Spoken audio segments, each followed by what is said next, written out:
এবার একটি পথ দুর্ঘটনার খবরে নজর রাখবো। সাত সকালে এজেসি বোস ফ্লাইওভারে এই ভয়াবহ দুর্ঘটনা ঘটে। দুটি গাড়ির মুখোমুখি সংঘর্ষ, আহত হয়েছেন দুজন, তাদের ভর্তি করা হয়েছে এসএসকেএম হাসপাতালে। কিভাবে এই দুর্ঘটনা ঘটলো জানবো, কথা বলবো আমাদের প্রতিনিধি সুকান্ত মুখোপাধ্যায়ের সঙ্গে। সুকান্ত, পিতামাতা হওয়া এখনো কি স্বপ্ন? অ্যাপোলো ফার্টিলিটির সাথে আপনার পিতামাতা হওয়ার স্বপ্ন পূরণ করুন। বিনামূল্যে পরামর্শের জন্য কল করুন 9953922843। দেখো, এদিন সকাল 6:30 নাগাদ মা ফ্লাইওভারের উপরে দুর্ঘটনাটি ঘটে। দুটি গাড়ি, প্রাইভেট গাড়ি মুখোমুখি সংঘর্ষ হয় এবং তাতে দুজন আহত হয়েছে, যাদেরকে এসএসকেএম হাসপাতালে ভর্তি করা হয়েছে।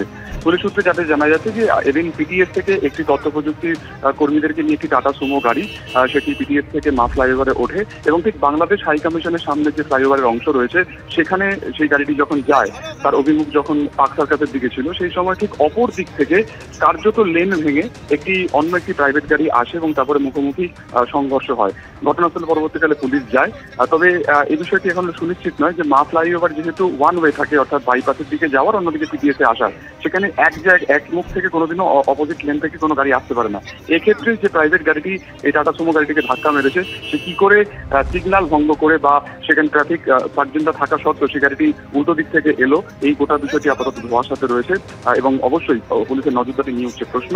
মুখোমুখি সংঘর্ষের ফলে দুজন তথ্য প্রযুক্তি কর্মী তারা আহত হয়েছে, তাদেরকে হাসপাতালে নিয়ে যাওয়া হয়েছে এবং পুলিশের তরফে দুটি গাড়িকে বাজেয়াপ্ত করা হয়েছে। সিসিটিভি ফুটেজ খতিয়ে দেখা হচ্ছে। যে গাড়িটি উল্টো দিকের লেন থেকে আসছিল, তার যে চালক, তাকেও আটক করা হয়েছে। ধন্যবাদ সুকান্ত। আরজিকর কাণ্ডে বিচারের দাবিতে প্রতিবাদ বিক্ষোভের সুর ক্রমশ চড়ছে। এরই মধ্যে সোশ্যাল মিডিয়ায় বাস্তিল দুর্গ পতনের প্রতীকী ছবি পোস্ট করে ইঙ্গিতপূর্ণ মন্তব্য করলেন তৃণমূলের রাজ্যসভার সাংসদ সুখেন্দু শেখর রায়। জুলাই মাসে বাস্তিল দুর্গ পতন হলেও সেপ্টেম্বর মাসে সেই প্রসঙ্গ কেন মনে করালেন তৃণমূল সাংসদ? কি ইঙ্গিত দিতে চাইলেন তিনি, উঠছে সেই প্রশ্ন।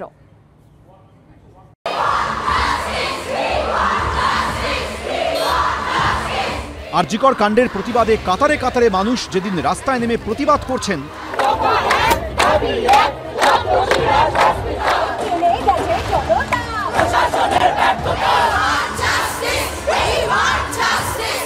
সেদিনই ইঙ্গিতপূর্ণভাবে বাস্তিল দুর্গ পতনের কথা মনে করালেন সুখেন্দু শেখর রায়।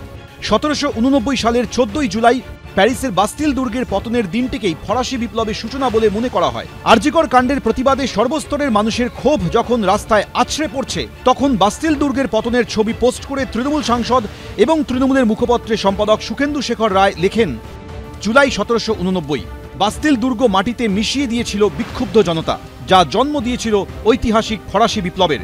কিন্তু বাস্তিল দুর্গের পতন হয়েছিল জুলাইতে, এখন জুলাই আগস্ট পেরিয়ে ক্যালেন্ডারে সেপ্টেম্বর। তাহলে হঠাৎ এখন এই পোস্ট কেন?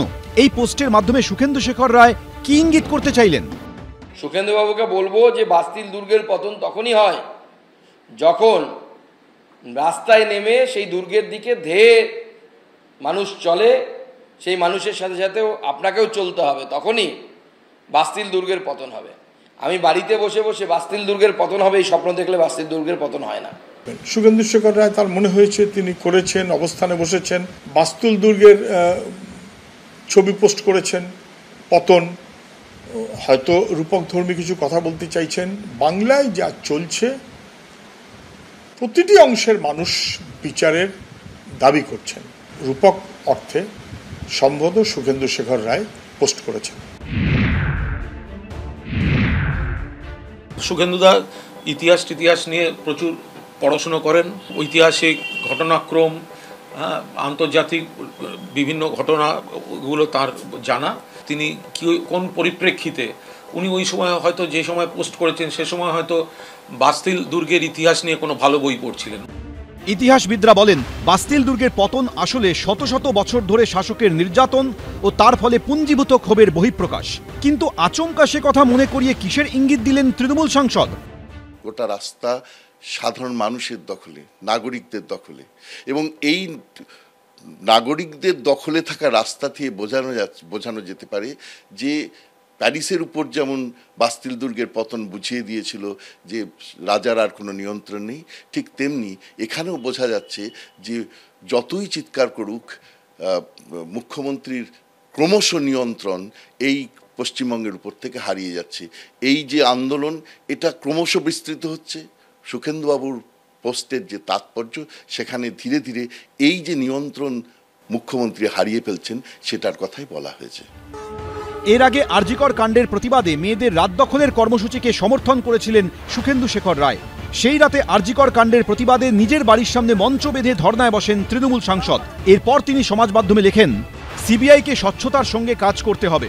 প্রাক্তন অধ্যক্ষ ও সিপিকে হেফাজতে নিয়ে জিজ্ঞাসাবাদ করে জানতে হবে কারা কেন আত্মহত্যার গল্প রটিয়েছিল, কেন হলের দেওয়াল ভেঙে ফেলা হলো, কার মদতে রায় এত ক্ষমতাশালী হয়ে উঠেছিল, কেন 3 দিন পর স্নিফার ডগ আনা হলো। শত শত প্রশ্ন ঘুরছে, ওদের মুখ খোলান। তৃণমূল সাংসদকে পরপর 2 বার হাজিরার নোটিশ পাঠায় কলকাতা পুলিশ। পাল্টা গ্রেফতারির আশঙ্কা করে হাইকোর্টে দ্বারস্থ হন সুখেন্দু শেখর রায়। পরে পোস্ট ডিলিট করতে রাজি হলেও নিজের অবস্থানে অনড় থাকেন তিনি।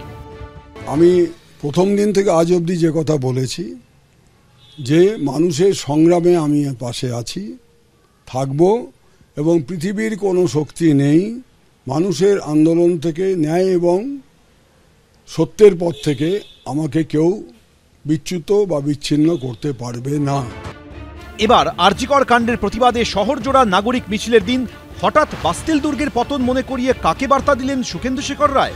অনির্বাণ বিশ্বাস, সত্যজিৎ বৈদ্য, এবিপি আনন্দ, কলকাতা।